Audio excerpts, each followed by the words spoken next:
Alors, bienvenue à tous.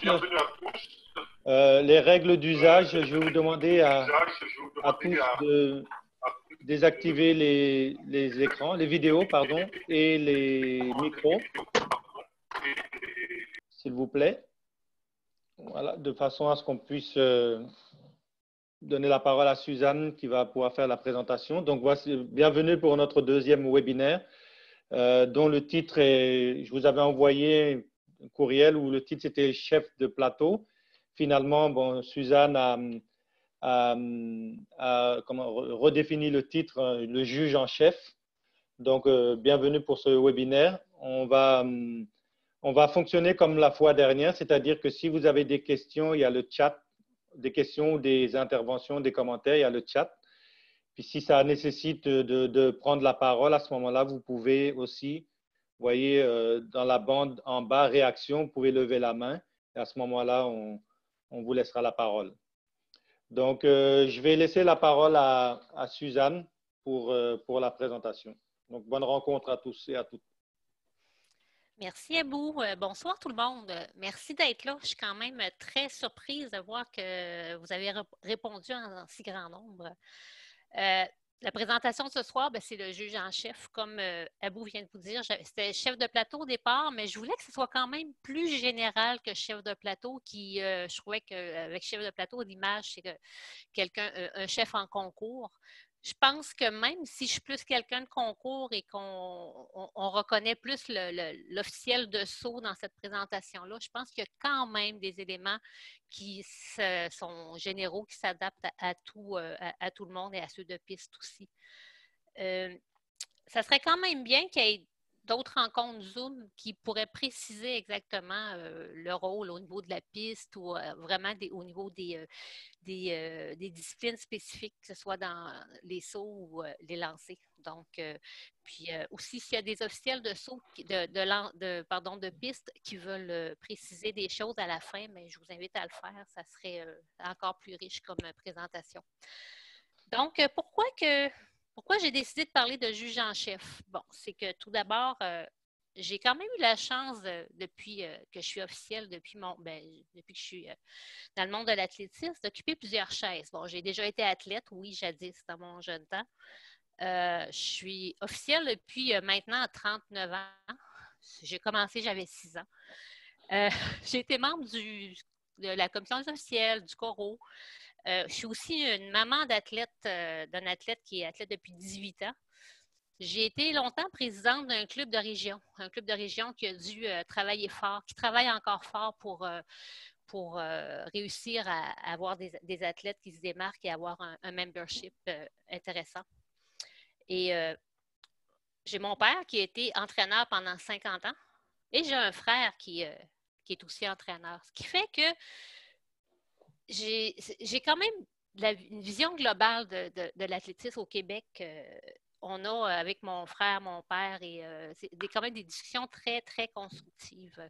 Je pense que j'ai le recul nécessaire qui va je suis capable de me mettre à la place d'eux. C'est quand on a des décisions à prendre, on a des discussions. Je me mets souvent dans la peau d'eux quand j'ai à prendre une décision. Je comprends l'impact de notre travail, des décisions qu'on prend sur l'athlète et sur l'entraîneur. C'est ce qui fait que cette présentation-là me tient beaucoup à cœur. Le chef juge, je pense, c'est la personne qui est le plus au cœur de l'action. Je dis juge en chef. Dans le livre de règlement de l'IAAF, la traduction dit chef juge, donc je vais utiliser les deux expressions. Je ne sais pas nécessairement laquelle est la bonne. C'est le poste de chef juge, j'ai appris à le découvrir encore plus depuis que je suis arbitre, depuis 15 ans. Quand un gérant de compétition m'annonce que je suis arbitre, la première chose que je demande, c'est quelle est la liste des officiels qui sont là, qui font partie de l'équipe, pour être en mesure de voir qui peut être chef là-dedans. C'est vraiment les poteaux sur lesquels je vais me baser pour monter l'équipe la plus fiable possible, avoir des équipes les plus harmonieuses et les plus fonctionnelles. Donc, c'est vraiment un poste que je trouve qui est essentiel, malgré que tous les postes sont essentiels, mais celui-là est une particularité qui est très chère pour moi. Le juge en chef a le privilège d'être au cœur de l'action. Il est en contact direct avec l'athlète. C'est un privilège, mais aussi une grande responsabilité. Donc, c'est ainsi que ça commence. J'ai essayé de trouver des références, des documents. Il n'y a rien qui existe sur le juge en chef, en tout cas, rien que j'ai trouvé. Ce qui fait que c'est quand même, ça c'est moi, c'est ma vision, c'est ma perception, c'est ce que je pense. Peut-être que quelqu'un d'autre ferait la présentation, amènerait un angle, le verrait sur un angle différent. Donc, c'est vraiment ma couleur à moi, ce qui fait que vous prenez ce qui vous convient là-dedans. Puis, donc, j'essaie de marcher. OK. Le plan de la rencontre. On parlait des objectifs de cette rencontre-là. Le portrait type d'un juge en chef. Le matériel requis. Les rôles d'un juge en chef, que ce soit avant la compétition, avant la première épreuve, pendant le réchauffement, pendant le concours et après. Un résumé de tout ça et finalement, questions-commentaires. Donc, j'essaie de voir aussi dans des situations où il n'y a pas d'arbitre, de quelle façon on peut fonctionner. Je voulais mentionner aussi par rapport à des équipes réduites, mais là, je trouvais que j'allais trop dans le spécifique au niveau des différentes disciplines. Donc, ça serait peut-être plus quelque chose qu'on pourrait voir au niveau des disciplines lors des rencontres disciplinaires. Donc, c'est comme je vous disais tout à l'heure, c'est loin d'être parfait, mais c'est la présentation que je vous fais ce soir. Donc, les objectifs de cette présentation. Le but premier, c'est de vous présenter de façon générale ma vision du rôle primordial qui est même essentiel d'un juge-chef.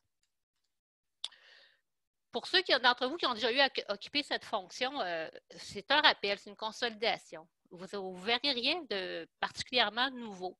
Puis vous ne serez peut-être pas nécessairement toujours d'accord avec ce que j'apporte, mais c'est ça, c'est une façon de voir le rôle de juge en chef.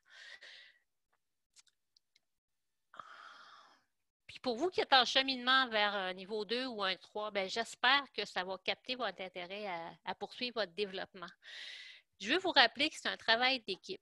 Des fois, tu n'as pas le choix d'être chef. Bon, il y a une situation, une compétition d'une journée et c'est pas un championnat, il n'y a pas d'arbitre, il n'y a pas beaucoup de monde. Tu es peut-être la personne la plus expérimentée de l'équipe, tu te retrouves à être chef. Mais généralement, on veut que le chef, ça s'apprend à être chef de plateau. C'est un apprentissage qui a besoin on a besoin d'un accompagnement, d'un mentoring avec des officiers d'expérience. Donc, je pense que l'idéal, c'est d'y aller graduellement avec quelqu'un qui a de l'expérience, puis que d'être jumelé avec quelqu'un qui va vous amener à avoir de plus en plus d'autonomie pour faire votre propre le travail complètement vers la fin de la compétition. Donc, d'être jumelé avec quelqu'un, ça serait vraiment l'idéal. Évidemment, chacun peut avoir une vision. Okay? Chacun a sa vision, son approche, ses valeurs différentes. On doit tous avoir le même objectif, par contre, la même rigueur dans l'exécution de nos fonctions. Donc, c'est pour le bien de l'athlète. Quelqu'un peut avoir un autre arbitre, par exemple, peut avoir une autre façon de faire, peut vous demander de faire les choses différemment, peut avoir d'autres exigences. Comme chef juge, tu vas avoir à t'adapter aussi à l'arbitre avec qui tu travailles, parce que chacun a sa façon de voir, comme vous l'avez déjà sûrement remarqué. Donc, le portrait type d'un chef juge. Cette partie-là, la partie 2, je l'ai vraiment appris dans le document de formation d'un officiel niveau 2. Que ce soit pour concours ou pire, je pense que c'est exactement la même chose. Ça portait le titre portrait d'un officiel niveau 2. Ce qui fait que je trouve que comme chef juge niveau 2, c'est vraiment là où vous démarrez votre carrière de chef juge quand vous le désirez. Évidemment, ce n'est pas nécessaire d'être juge en chef. Il y a des officiels qui ne le font pas et c'est correct aussi. Là. Donc, premièrement, les motivations, il faut que tu aies un intérêt à progresser et à développer tes compétences. Tu es toujours en développement. Il faut accepter de faire des erreurs. Il faut accepter les critiques constructives. Puis c'est vraiment dans des contextes, il faut en faire pour développer notre expertise là-dedans. Désir de cheminer vers un niveau supérieur, donc du 1 au 2, du 2 au 3. Quelqu'un veut avoir un niveau supérieur, donc il faut désirer aller vers un niveau supérieur pour pouvoir être chef de plateau un jour. Il faut aussi vouloir prendre des responsabilités. C'est sûr que tu peux avoir un poste officiel sans nécessairement avoir de responsabilités et c'est correct aussi. Mais si tu veux être chef, donc il faut que tu sois prêt à prendre des responsabilités. Implication sur le terrain, l'engagement, avoir de l'initiative. Faut que tu vois le travail. Qu'est-ce qu'il y a à faire? Il faut être proactif. Évidemment, ça prend un petit peu de disponibilité pour acquérir l'expérience. Ce n'est pas nécessairement d'être disponible toutes les fins de semaine. On a quand même un un calendrier de compétition assez chargé. Juste quelques compétitions par saison, 4-5, ça peut être suffisant. Juste l'exemple, moi je viens de Ponegamouk, c'est que c'est certain que je ne pouvais pas être là toutes les fins de semaine en étant quand même à 500 km de Montréal. Mais j'ai quand même pu faire assez de compétitions pour développer une expérience, donc pour augmenter mon niveau de performance. Ce qui fait que je pense que quelques compétitions par saison, c'est suffisant pour avoir la volonté de progresser et d'être un bon chef-juge. Qualité à développer, flexibilité, adaptation. Travailler dans une flexibilité dans le sens de s'adapter aux différents niveaux de compétition. On peut avoir affaire à des benjamins, on peut avoir affaire à des seniors. C'est différent, il faut s'adapter. Compétition régionale versus compétition nationale, donc ça prend de la flexibilité. Capacité d'adaptation, travailler avec différentes personnes. Okay, dans l'équipe, des gens qui sont des différents arbitres aussi. Faut faire avec la météo, il faut faire avec les différents sites, les capacités des différents secteurs aussi. Le matériel est différent d'un endroit à l'autre, donc c'est ça, d'être flexible et de s'adapter. Esprit d'équipe, l'esprit d'équipe avec tout le monde, incluant les bénévoles. Les bénévoles ont un rôle essentiel. On ne peut pas fonctionner sans bénévoles. Développer nos relations interpersonnelles avec l'équipe, mais aussi avec l'organisation. Okay? L'organisation qui nous accueille. Donc, c'est d'être courtois avec ces gens-là. Oui, on est là pour eux, mais en même temps, c'est encore là, c'est un travail d'équipe. Relation interpersonnelle avec l'entraîneur, surtout ceux qui entraînent, surtout avec des athlètes les plus jeunes. Donc, les entraîneurs sont souvent très, très présents. Il faut être capable de bien dealer avec ça, avoir du tact. Et aussi avec l'athlète. Ensuite, il faut avoir un sens de l'organisation, être débrouillard, planifier. Planifier pour mieux anticiper. Donc, c'est important. Leadership, évidemment, quand on est rendu chef de plateau, ça le dit. Hein? C'est un rassembleur, un motivateur. Il faut que tu encourages, mais reste diplomate. Tu as affaire à des humains. Il faut faire attention aux gens avec qui on travaille. On passe des heures, de longues heures avec ces gens-là. Il faut que ce soit agréable. Il faut que ça se fasse dans le respect tout le temps. Attitude positive, ça va bien même quand ça va mal. C'est ça. Notre attitude déteint sur le reste de l'équipe. Notre positivisme est important. Si on est négatif, si ça va mal, ben, l'équipe au complet va. C'est vraiment important que ça va toujours bien. On trouve toujours une solution. Une certaine capacité d'assimiler puis d'appliquer les règlements. Rendu à ce niveau-là, on n'a pas besoin de connaître tous les règlements. Tu as le droit de ne pas connaître les règles. Écoute, on est en apprentissage, mais il faut que tu démontres un intérêt à vouloir connaître les règlements. Pose des questions. Consulte le livre de règlement. Il est là pour ça. Ce n'est pas parce que tu consultes ton livre de règlement que tu n'es pas compétent, au contraire. Et finalement, ça, c'est ma petite touche personnelle, le savoir-être. Je pense que ça, c'est vraiment la base. Quand tu as le savoir-être, le savoir-faire va venir et le reste va venir. Fait que je trouve ça, c'est quelque chose que je regarde beaucoup quand j'ai à évaluer un officiel dans son évaluation niveau 2. Comment il est, qu'est-ce qu'il représente sur le terrain, c'est plus ce qu'il est que ce qu'il fait. Ensuite, les références à consulter. Le code d'éthique de l'officiel, n'oubliez pas que nous sommes l'image de notre sport. Les gens dans les estrades, première chose qu'ils voient, c'est les chandails blancs. Donc, qu'on soit à niveau 1 à 5, peu importe, c'est vraiment important. C'est nous qui représentons notre sport en premier. Oui, les gens sont là pour les athlètes, mais c'est nous qui sommes sur le terrain, c'est nous qui voyons. Essayons de montrer ce qu'on veut que les gens voient de nous. Donc, tu sais, on a beau être très bon, si on est tout croche, ben c'est pas ça que les gens voient. Ils voient l'officiel tout croche, ils ne voient pas nécessairement ce qui... Donc, je pense que le code d'éthique est très, très, très important. peu importe notre niveau. Le livre de règlement de l'IAAF, donc ça, c'est comme notre... c'est vraiment la base, hein? C'est important. On part de là, mais on adapte. Les règlements sont adaptés selon la situation. Ensuite, les échanges entre officiels, les discussions sur des points techniques, des situations vécues. Ça, là, les études de cas, c'est tellement formateur, c'est concret. Oui, on a beau lire le livre de règlement, mais quand on a la chance d'échanger avec des officiels sur des situations, c'est vraiment là où on apprend encore plus. C'est comme si ça concrétise ce qu'on voit dans le livre de règlement.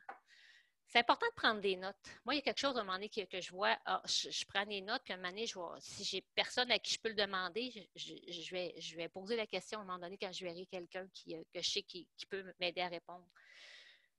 Aussi, tout n'est pas dans le livre de règlement. Donc, il y a une grosse question d'interprétation dans les livres de règlement, puis il faut apprendre aussi à jaser de ça, parce qu'on a chacun notre vision, puis il faut essayer d'avoir le plus possible une vision commune.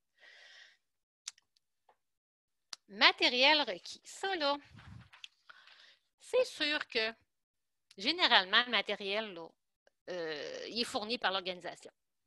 Cependant, quand on est rendu chef de plateau, juge-chef, pour être plus efficace et autonome, c'est important d'avoir le minimum. Okay? C'est sûr qu'on fait du bénévolat, on n'est pas supposé payer pour aller faire du bénévolat, mais quand on peut avoir nos choses sans nécessairement que ça nous coûte une fortune, au moins pour démarrer, ça serait vraiment aidant. On est plus autonome. Le livre de règlement de l'IAAF, c'est disponible sur la section requise est disponible sur le site, puis elle peut être téléchargée. Donc, tu peux aller juste chercher ce que tu as besoin puis le télécharger. Ça peut être dans ton téléphone si tu ne veux pas l'avoir version papier. Consulte-le. OK? Tu peux l'avoir sur. Je trouve que ce n'est pas une preuve de. Tu sais, l'avoir en main, c'est une preuve de rigueur. Je pense que ça peut être important au moins quand il arrive une situation que tu vas le consulter vite, vite. Puis même si l'entraîneur te voit le consulter, je pense que ça lui prouve que tu es consciencieux puis que tu veux vraiment donner la meilleure réponse au moment où tu veux selon la situation vécue. Il est déjà arrivé d'aller voir un entraîneur avec le livre de règlement puis lui montrer. Je pense que c'est vraiment apprécié. Mais ça dépend vraiment des. Il y a des arbitres avec qui j'ai travaillé qui, eux autres, ne montraient pas qu'il y avait un livre de règlement parce que, c'est ça, ils préféraient, ils trouvaient que c'était un petit peu montrer qu'on ne connaissait pas nos règlements, mais moi, ce n'est pas ce que je pense. Aussi, ce qui est important que tu aies la liste des officiels de ton équipe qui va être fournie par le gérant ou ton arbitre. Gérant, parce que des fois, il n'y en a pas d'arbitre. OK? Donc, ce matériel-là cette liste-là est nécessaire pour faire un meilleur travail, pour mieux planifier. Aussi, document technique de la compétition. C'est surtout s'il n'y a pas d'arbitre puis que tu es juge en chef, va consulter le document technique. Tu le retrouves sur le site de la fédération. Il peut être fourni par ton gérant aussi. Ça te permet d'avoir une vue d'ensemble de la compétition, l'horaire, la chambre d'appel. S'il y a une chambre d'appel, les heures que les athlètes se présentent. S'il n'y a pas de chambre d'appel, ça te permet de voir à quelle heure les athlètes sont requis sur le terrain selon le document technique. Ça, c'est le même que les entraîneurs, les athlètes ont. Donc, ça te permet de vraiment mieux te préparer. Et ça te permet de voir les particularités de la compétition à laquelle tu participes aussi. Là. Ensuite, c'est pas nécessaire, c'est pas quelque chose qui est particulièrement nécessaire. La liste des records de ta discipline, de la discipline dans laquelle tu es. C'est sûr que, généralement, l'arbitre là.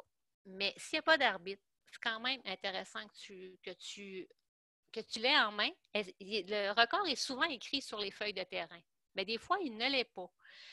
Et ce n'est pas ta responsabilité de t'assurer que l'athlète fait un record ou pas. Mais par contre, s'il y a un record, puis que à un moment donné, l'athlète réalise après que c'est un record, puis on n'a rien fait pour pour prendre une autre mesure ou quoi que ce soit, ben, c'est très décevant pour l'athlète. Puis c'est vraiment triste des fois quand un athlète manque un record parce qu'on n'a pas eu cette rigueur-là. C'est sûr que ce n'est pas nécessairement de notre faute si ça ne se fait pas, mais au moins si on peut éviter. Des fois, il y a des athlètes qui nous arrivent, qui nous disent « Hey, c'est un record. Bon, tu n'as pas la liste de records, tu ne le sais pas, prends pas de chance. Fais ce qu'il faut, remesure s'il faut. De toute façon, il y a un comité des records par rapport à ça. Il décidera si le record est valide ou pas. Là. Fait que je pense que ça serait de donner une chance à l'athlète d'avoir ça. Une housse transparente imperméable. Je le dis parce que quand tu te fais mouiller tes feuilles une fois, ben après ça, je pense que tu y penses. Donc, c'est quelque chose qui est vraiment essentiel. Planche pince. Ruban adhésif pour préparer ton plateau. Oui, le tape est supposé être fourni par l'organisation, mais des fois, tu arrives puis ton plateau, il faut que tu prépares ton plateau puis le matériel n'est pas encore disponible. Au moins, commencer ce que tu peux faire. Et évidemment, un chronomètre. Bon, matériel normalement fourni par l'organisation selon la discipline. C'est plus un genre de checklist. Vérifie avant si ça, c'est là. Mais ça, c'est vraiment pas exhaustif comme liste. OK? C'est vraiment, même je me posais la question, est-ce que je mets ça dans le document ou pas? J'ai décidé de le mettre quand même. C'est loin d'être complet parce que au niveau des pistes, je n'ai pas nécessairement le matériel qui est requis par les pistes. Mais je vous ai quand même fait ma petite liste. Les drapeaux, rouge, blanc, jaune, plusieurs des chefs les ont déjà, mais souvent sont fournis par l'organisation. Ruban mesuré, la longueur selon la discipline qu'on fait, selon ce qu'on fait. Les feuilles de résultats, 3 copies. On est exigeant des fois, mais ça nous prend 3 copies. Sont apportées par l'arbitre, généralement. S'il n'y a pas d'arbitre, sont disponibles au secrétariat. Ensuite, marqueur ou tape pour les marques des athlètes. Donc, prévoir 2 par athlète.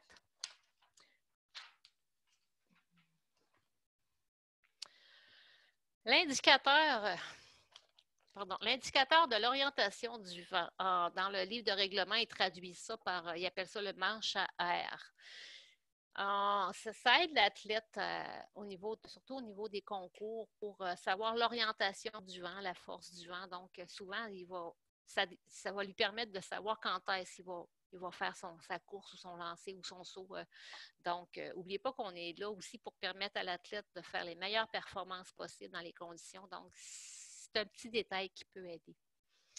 Puis c'est vraiment juste, on dit un manche à air, mais c'est vraiment juste que ce soit un ruban, quelque chose ou un drapeau qui indique qu'il est placé à un endroit stratégique. Ensuite, les outils selon la discipline. Bon, ça va de soi, mais il faut vérifier avant, voir si tout est là. Il pleut, est-ce qu'il y a des squeegees disponibles ou donc à vérifier avant. Anémomètre, évidemment en saison d'été à l'extérieur pour les sprints et les sauts horizontaux. Indicateur de profondeur de perche, ça aide à la communication. C'est souvent un cartable que les chefs de sauts verticaux font par eux autres mêmes. On a commencé les cartables parce qu'à un moment donné, il y avait des tableaux indicateurs, il n'y en a pas tout le temps sur le terrain, puis c'est pas évident de la communication avec l'athlète qui est loin. Ça fait que avec ce système-là, ça nous a aidé à éviter les erreurs. Évidemment, les engins pour les différents lancers. Quand on est en horizontaux, vérifier si la plasticine supplémentaire, des planches supplémentaires, que ce soit la planche d'appel ou la zone mordue. Tableau indicateur. Tableau indicateur permet d'éviter les erreurs. Souvent, on dit, bon, il n'y a pas de tableau, c'est correct, on n'aura pas besoin de le faire, mais ça nous permet c'est un moyen de communication, le tableau indicateur, pas juste pour l'estrade, entre nous au niveau de l'équipe. Chronomètre et les cônes. Les cônes nous permettent souvent, au niveau de la communication, de savoir quand est-ce qu'on part la minute, tout ça. Ça fait que c'est important qu'il y ait des cônes. Délimiter aussi, dépendamment de ce qu'on a à faire. Les rôles d'un juge en chef, selon moi, évidemment, avant la compétition. Quand je parle de avant la compétition, je parle de quelques jours avant, à partir du moment où on sait qu'on est juge en chef. Donc, là, supposons qu'un juge arbitre qui qui est en fonction. Il va communiquer avec le juge-chef pour l'informer des membres de son équipe. Donc, généralement, ce n'est pas nécessaire que ça se fasse avant, mais certains arbitres vont le faire et ça permet à l'équipe de se préparer. Donc, chacun reçoit son information, on sait dans quelle équipe il va faire partie. Donc, ça te permet d'anticiper, d'être prêt pour la compétition. Donc, comme ça, le juge-chef va pouvoir déjà avoir une idée avec qui il va travailler pour le premier concours, qui il va placer où, et ça permet d'être prêt pour commencer. S'il n'y a pas d'arbitre, à ce moment-là, je pense que l'idéal, ça serait que le juge en chef communique avec les membres de son équipe. Là, c'est la liste qu'il y a normalement dans le courriel qui a été envoyé par le gérant, pour voir qui va être là disponible pour l'aider à préparer le plateau ou, avant de commencer l'épreuve. Ce serait important aussi de prendre connaissance de documents techniques s'il n'y a pas d'arbitre. Donc, à ce moment-là, s'il y a des petites technicalités, puis tu es mieux préparé pour être à la compétition. Réviser les règlements spécifiques de la discipline. Bon, ça, je pense que ça se fait peu importe le niveau. Bon, je veux dire, moi, ma dernière compétition date de août. Bien, soyez certains qu'avant ma prochaine, c'est certain que moi, je vais prendre mon livre de règlement puis je vais aller réviser. C'est juste normal de se remettre dedans. Puis, puis dépendamment d'une compétition à l'autre, on peut faire des choses différentes. Donc, c'est d'aller vraiment voir les règlements spécifiques à ce que tu vas faire à cette compétition-là. Pas besoin de le faire à chaque fois, mais quand ça fait un petit bout de temps ou quand tu changes de discipline, que ça fait 3-4 fois que je suis dans telle discipline, puis là, je vais faire autre chose, va jeter un coup d'œil. Avant la première épreuve, donc on est rendu le matin de la compétition. Okay. Donc, avec l'arbitre, encore une fois, s'il y a un arbitre, vérifiez le site. Vérifier si le matériel est en place. Délimiter et sécuriser le secteur. Je prends l'exemple, sécuriser le secteur, si on prend l'exemple en sauts horizontaux à McGill. Si on ne sécurise pas notre secteur avant de commencer, on est fait là. À un moment donné, il peut y avoir des accidents. Ça fait qu'il faut faire ça avant. Il faut déterminer la zone des entraîneurs. Okay? Les entraîneurs, il faut avoir des bons liens avec les entraîneurs. Ces gens-là sont souvent bénévoles. Ils mettent du temps et de l'argent pour le développement de jeunes. Donc, ils méritent qu'on les respecte. Je sais que ce n'est pas toujours évident, mais il faut essayer d'être le plus cordial possible. Un entraîneur, s'il se sent écouté et s'il se sent respecté, je pense il va apprécier beaucoup puis ça favorise les bonnes relations. Ça peut devenir votre meilleur allié en compétition, l'entraîneur que vous respectez. Des fois, ils ont besoin d'être plus proches de l'athlète lors d'un réchauffement, surtout avec des plus jeunes. Donc, leur donner de l'espace sans qu'ils nuisent. Souvent aussi, surtout quand c'est des plus jeunes, l'espace peut être différent. Bon, par exemple, le warm-up, tu permets tel secteur, mais là, tu lui dis, dès que le concours commence, tu t'en vas plus vers là. Puis, généralement, ils apprécient grandement ce qu'on fait et ils vont vraiment là, acquiescer à ce qu'on demande après. Il faut assigner les tâches et positions des officiels et bénévoles selon les forces et l'expérience de chacun. Au moins pour commencer. Oui, il faut faire des rotations, mais moi, je pense que pour commencer, assure-toi d'avoir les conditions, l'équipe optimale dans les meilleures conditions. La première compétition est souvent celle qui donne le rythme. Donc, il faut que tu commences à l'heure. Donc, ça serait important que ça commence bien. Sinon, on est en rattrapage après, puis ça devient difficile et ça augmente les tensions. Donc, assure-toi de commencer avec les meilleures conditions possibles. Ensuite, tu fais des rotations. Tiens compte des défis. Ce que je veux dire par là, exemple, s'il y a un officiel qui a de la difficulté avec le contrôle des athlètes à l'appel, ben voilà quand même avec un groupe restreint. Il faut qu'il apprenne à le faire. C'est comme ça qu'il va apprendre. Quelqu'un de la misère en sauts verticaux avec la feuille de résultats, ben, à un moment donné, quand c'est un concours qui est plus léger, fais-lui faire supervisé avec un autre officiel. Donc, c'est comme ça que l'officiel va apprendre. Aussi, bien expliquer le rôle de chacun et vos attentes. Souvent, il ne faut pas faire comme si, il sait quoi faire. Non, non. Dis-lui, toi, ce que tu veux, qu'est-ce que tu attends. Donc, c'est toujours au niveau de la communication. prévoir au moins 2 personnes. Ça, je pense que ça peut vous sembler exagéré, là, certains, mais prévoir au moins 2 personnes pour noter des performances. OK? C'est le minimum pour fonctionner puis avoir une rigueur. Je vous dirais qu'idéalement, c'est 3. Parce que si les 2 sont différents, au moins tu as une troisième qui va aller confirmer laquelle est la bonne. Puis ça peut paraître compliqué, ça l'est pas tant que ça. Tu as la feuille officielle, qui est toujours quelqu'un qui, c'est la feuille qu'on remet au secrétariat. Vous, comme chef de plateau, faites-en une aussi. Et l'autre peut être aussi faite par un bénévole, celui qui est au tableau, celui qui est au cône. Donc, je pense que ça pourrait au moins éviter des erreurs. Prévoir au moins 2 personnes aux endroits stratégiques. Pas au moins, disons 2, c'est suffisant. Là. Donc, lecture de la performance, lecture du tape. Bon, vous avez un bénévole qui est au tape, tu lui dis, assure-toi que ce que je dis, que ce que tu entends, c'est la même chose que ce que tu vois. Regarde avec moi. Une erreur d'1 mètre en saut horizontaux, c'est facile à faire. Une erreur de 10 mètres en lancer, c'est facile à faire. Donc, s'il y a 2 personnes qui regardent, puis avant de la nommer, ou si jamais tu n'as pas nommé la bonne chose, bien que le bénévole peut confirmer, wow, wow, c'est ça, là, tu revérifies, oui, c'est vrai, je me suis trompée, on reprend ça, OK?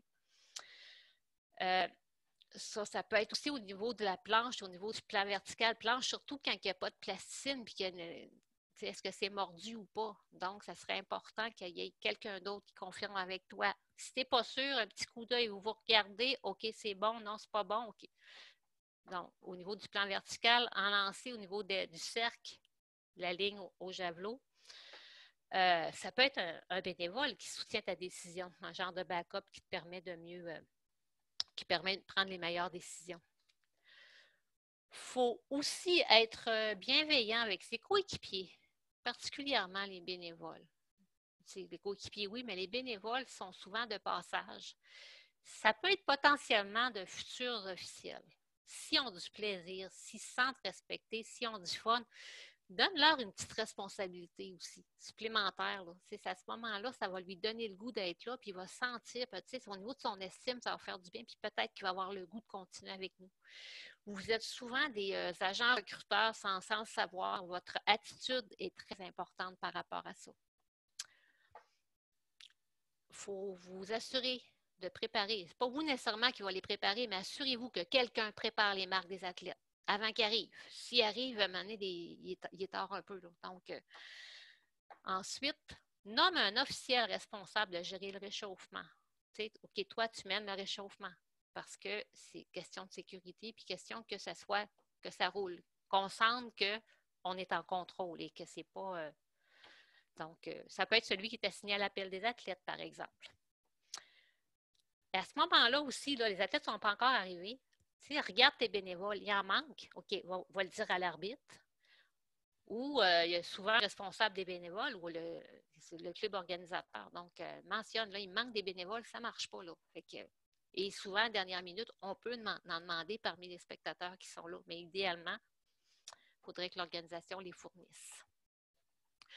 Pendant le réchauffement, bon, s'il n'y a pas de chambre d'appel, les athlètes devraient se présenter à l'heure prévue selon le document technique. Fait qu'au fur et à mesure qu'ils arrivent, tu les accueilles de façon objective. J'ai déjà un entraîneur qui me dit, puis j'ai écrit ça parce que je l'ai déjà entendu, ah, c'est tel officiel, il y a un athlète qui arrive, alcool, puis il vient la voix quasiment promener. Faites attention à ça. On a tous des amis dans le milieu de l'athlétisme. On a tous des gens qui ont un petit coup de cœur. Il ne faut pas que ça paraisse. Faut vraiment avoir le même comportement avec tout le monde. La même ouverture, la même chaleur, avec tous les officiels. Il ne faut pas qu'il y en ait un qui se sente dénigré par rapport à l'autre. On vérifie les dossards, mais on remet 2 marques. N'oublie pas aussi d'assurer la sécurité de tous. Les officiels doivent être alertes à leur poste pendant le réchauffement. Donc, c'est souvent pendant le réchauffement qu'on se prépare au concours, comme officiel aussi. Donc, qu'on prend le rythme pendant le réchauffement. Juste un exemple, ça peut paraître banal, mais moi, je regarde souvent pendant le réchauffement, est-ce que l'athlète il saute du pied droit, du pied gauche? Ça me permet d'anticiper. Donc, cet athlète-là, c'est un droitier, c'est un gaucher, tel pied devrait arriver sur la planche. Fait que, ça permet ça permet d'anticiper, puis et aussi, c'est un réchauffement pour nous aussi, les officiels. Et ça montre qu'on est à notre affaire, puis qu'on a une rigueur, puis qu'on est prêt. N'oubliez pas qu'on est aussi des pédagogues, on est des éducateurs, particulièrement auprès des plus jeunes. Les plus jeunes, souvent l'entraîneur est là qui va lui montrer où est ses marques et tout ça. Sinon, tu as le droit de lui montrer où aller sa marque, en autant que ça ne retarde pas la compétition. Pendant le réchauffement, tu peux le faire avec les plus jeunes.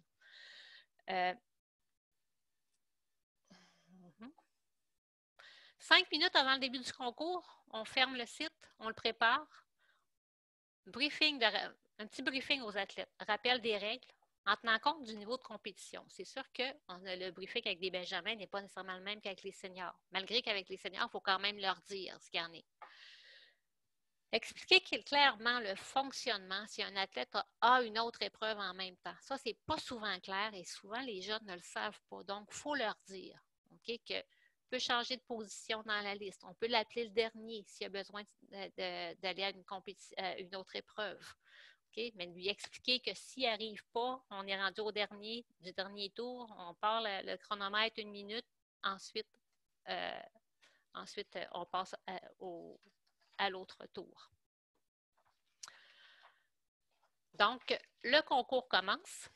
Okay? Commencez à l'heure. S'assurer du bon déroulement. Bon, j'ai commencé à l'heure, au moins pour commencer votre journée. Là. C'est sûr qu'à un moment donné, il y a peut-être des délais qui peuvent arriver, mais essayez d'être le plus à l'heure possible. S'assurer du bon déroulement de la compétition, mais sans bousculer votre équipe. Il ne faut pas mettre de pression, mais il faut que ça soit efficace. Notez l'heure de départ, du concours sur la feuille de résultats. C'est très bon pour les statistiques. Il y en a qui aiment beaucoup ça. N'oubliez pas aussi que vous déterminez le rythme de la compétition. C'est vraiment... les compétitions sont prévues. Il y a tant d'athlètes, tel concours. C'est supposé de dire, on va avoir tant de saut, tant de lancer, c'est supposé commencer à telle heure, donc finir à telle heure. Fait que c'est important que tu respectes ce rythme-là. Si jamais tu débordes trop, c'est parce qu'il y a un problème, puis à ce moment-là, il faut essayer de trouver quelle est la source du problème et essayer de le régler. Le juge en chef, lui, se situe à l'endroit le plus stratégique pour prendre rapidement, mais pas de façon impulsive non plus, là, prendre rapidement la meilleure décision possible. Il peut avoir les drapeaux. Ce n'est pas nécessaire que ce soit lui qui les ait. Ça peut être un autre officiel en qui il a confiance, mais il doit s'assurer qu'en cas de doute, que cet officiel-là le consulte avant de lever un drapeau pour éviter toute confusion. S'il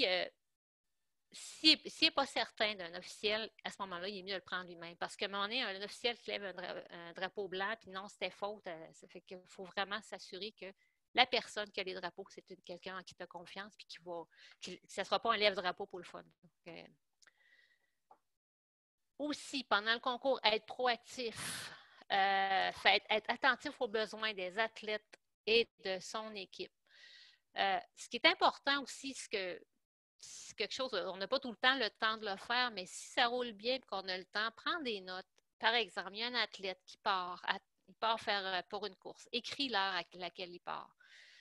S'il revient longtemps après, là, tu écris l'heure de retour. Fait que ça te permet de justifier, bon, cet athlète-là, il a manqué un saut parce qu'il est parti à telle heure, il est revenu à telle heure, il aurait dû être là. Souvent, il y en a qui partent vraiment trop tôt pour ne pas manquer leur course.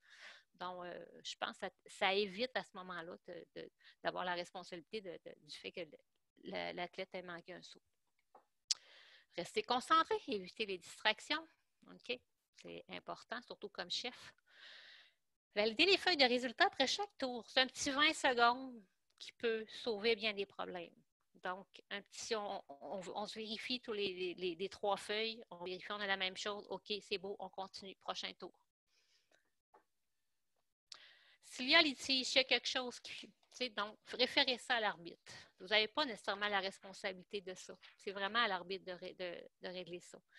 S'il n'y a pas d'arbitre, si tu as le temps, sans retarder le concours, tu peux présenter la situation au directeur de la rencontre. Si ça donne que qui est disponible, tu peux en discuter avec lui.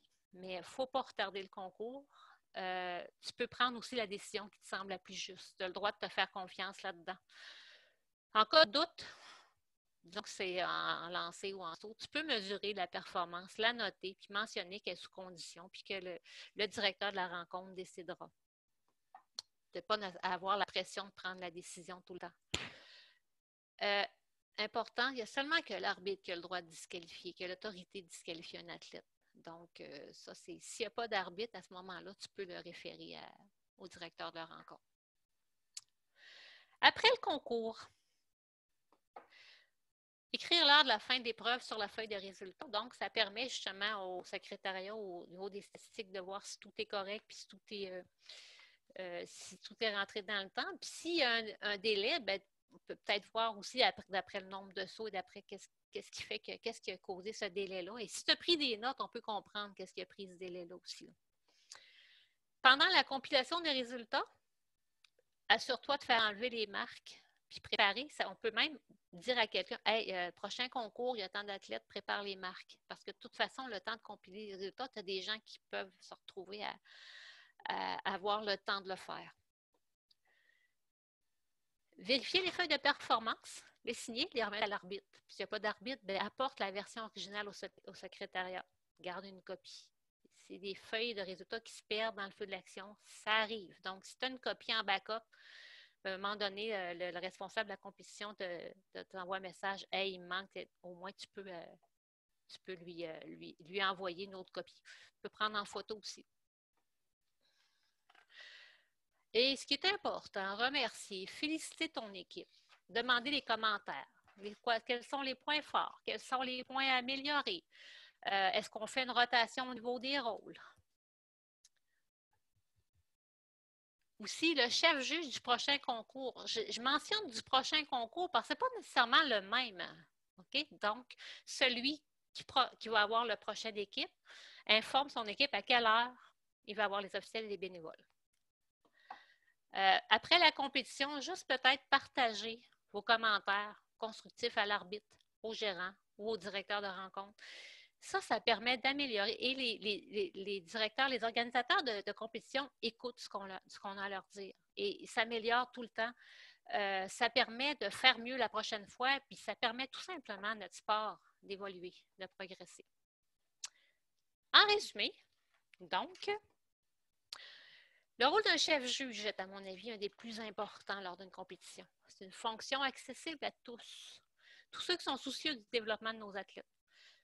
Puis, ça s'acquiert par l'expérience, le partage, les échanges harmonieux et constructifs. Tout ce que ça prend, un peu de bon sens, une bonne capacité d'adaptation, faire preuve d'ouverture, volonté de connaître et d'appliquer les règlements.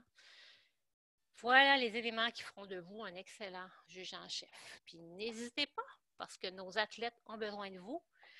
Et nous sommes là pour vous supporter, nous sommes là pour vous aider à cheminer. N'oubliez pas que, comme je vous disais tout à l'heure, le contact, le lien d'attachement qui se crée entre des athlètes et un juge en chef, c'est magique, ça n'a pas de prix. Puis je pense que ça vaut la peine de vivre l'expérience. Et voilà. Questions, commentaires. J'ai-tu été trop long? Pas pire.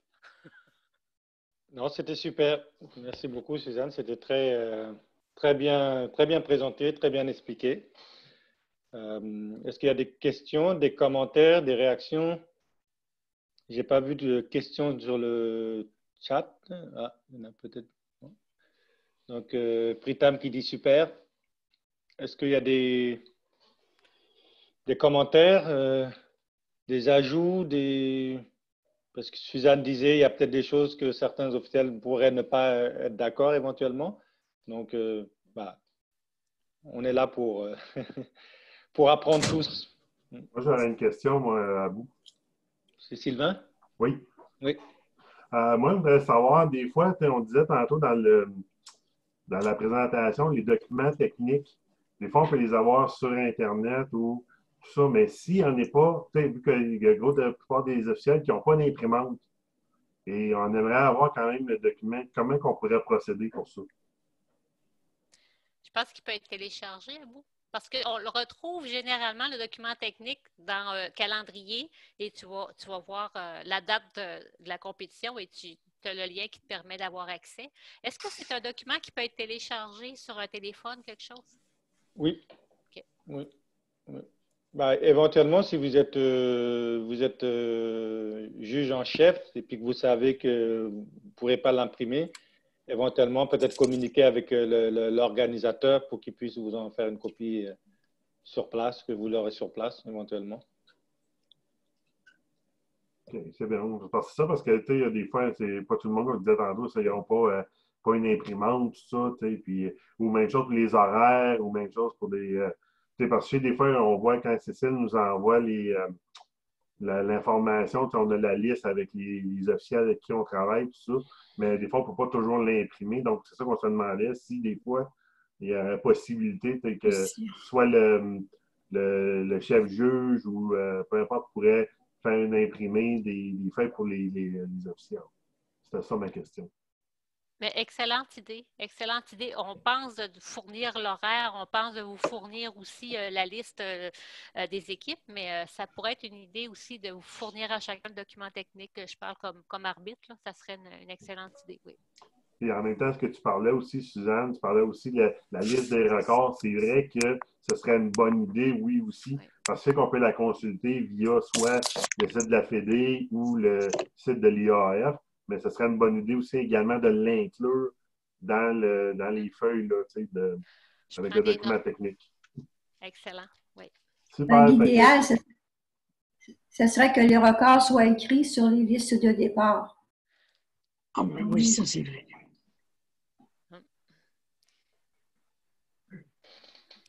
Commentaire de Pritam, bah pour nous tous, c'est vrai qu'il y a la nouvelle appellation maintenant de la Fédération internationale, ça s'appelle World Athletics. Donc ça a été entériné. C'est de plus en plus, vous allez le voir affiché comme ça, World Athletics. Donc c'est sûr qu'on a toujours le réflexe de IAAF, mais je pense que de toute façon, ça va. Les gens vont continuer à dire IAAF, de toute façon, beaucoup vont continuer à dire IAAF. Mais ouais, de plus en plus quand même, World Athletics.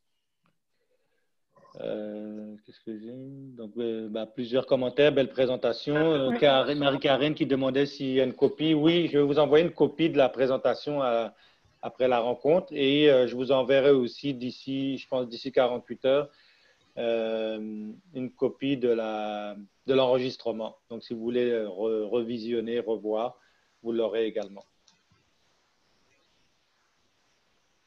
Est-ce qu'il y a d'autres commentaires? Oui, j'aurais une autre question pour toi, Abou. Est-ce que tu es, je sais que je me prends un peu en avance, mais est-ce que tu penses, d'après toi, que l'an prochain, le calendrier de compétition va être pas mal chargé, d'après toi? Alors là, j'ai aucune idée de ce que nous réservent les prochains mois. Non, je sais, je pense que ça, je te dis, mais parce qu'on sait que vu que les Jeux du Québec, ça a été reporté, les championnats canadiens, ça a été reporté, il y a beaucoup de choses qui ont été reportées, donc espérons, en tout cas, on le souhaite possiblement aussi, mais on sent que le calendrier peut être extrêmement chargé l'an prochain.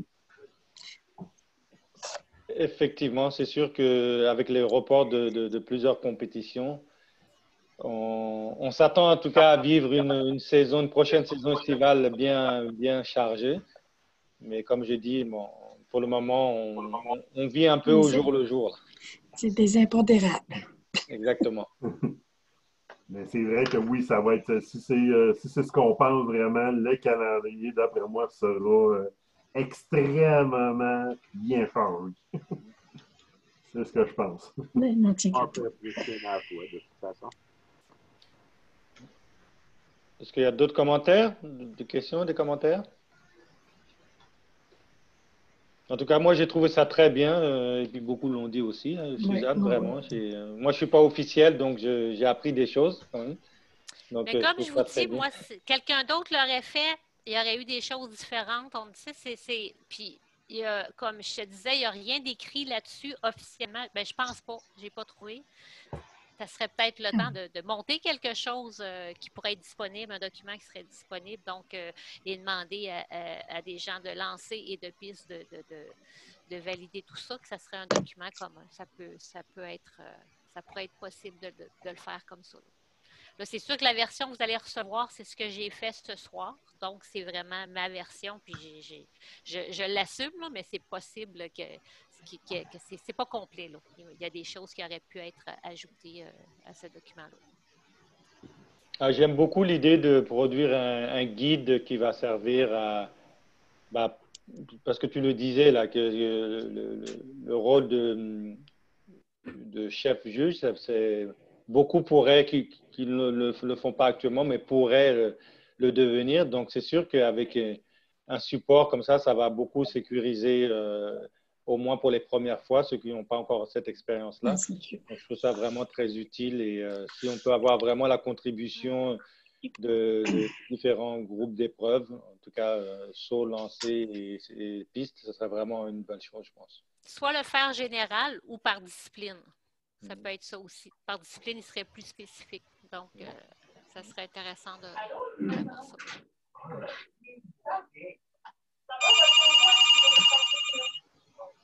Allô? Non. Je suis à l'hôpital, hein, c'est ça. 7e nord. Non, 5e sud. 5e sud. Écoutez, s'il n'y a pas d'autres réactions, d'autres commentaires. Je lis ici. Donc, dernière question, avec le déconfinement graduel, est-ce qu'il y a des chances qu'on ait des compétitions, peut-être pas pour l'été, mais en hiver? La question a changé de l'heure. Seul Dieu sait le job, sans doute.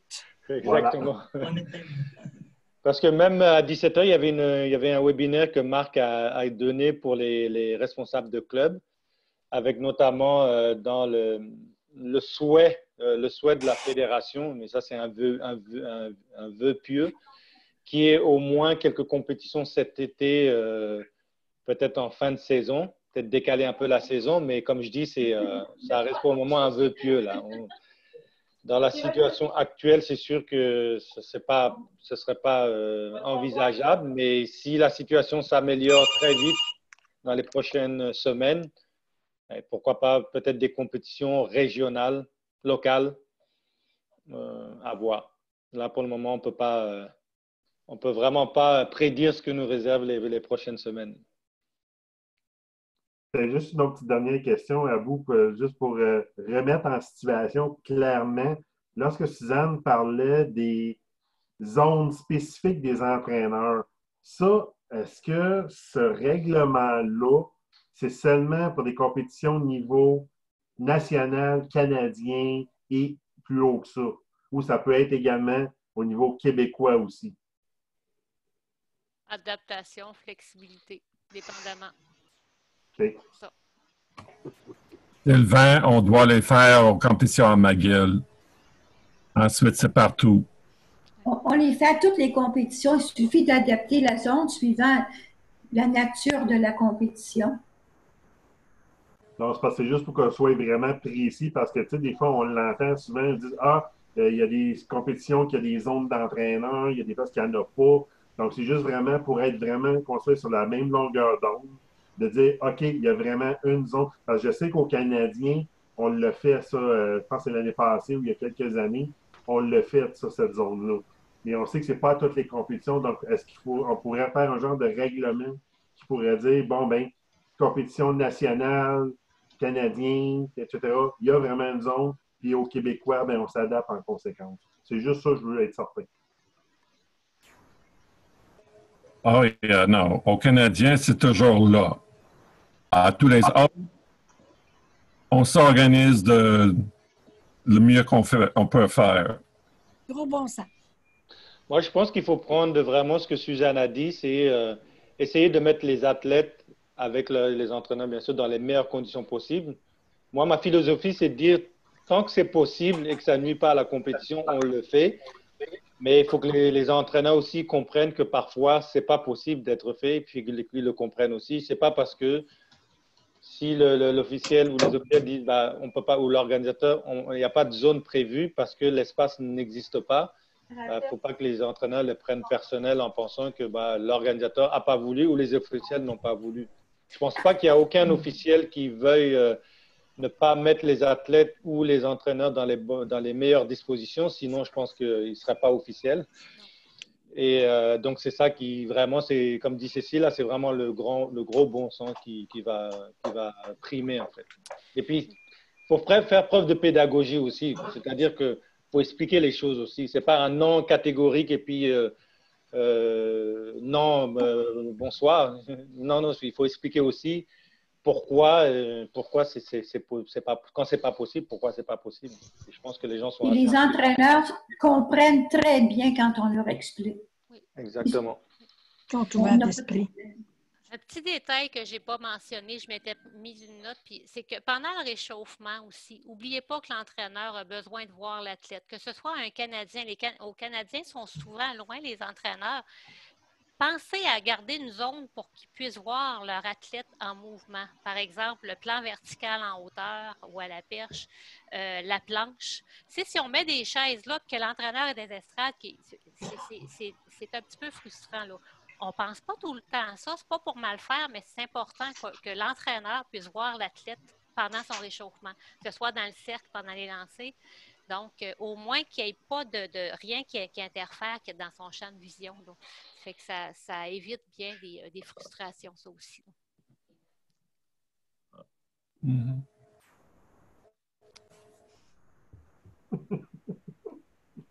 Bon, bah, je pense que ça fait le tour. Oui. Merci à tous. Merci Suzanne en particulier.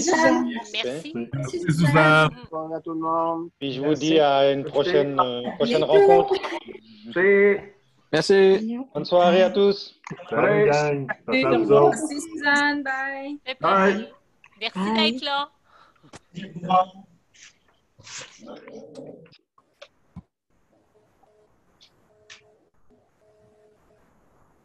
Ah. Salut Claire. Hey. Salut M. Michaud, comment ça va? Ça va, hein? Ben, bon. Moi, demain, je devrais être opérée.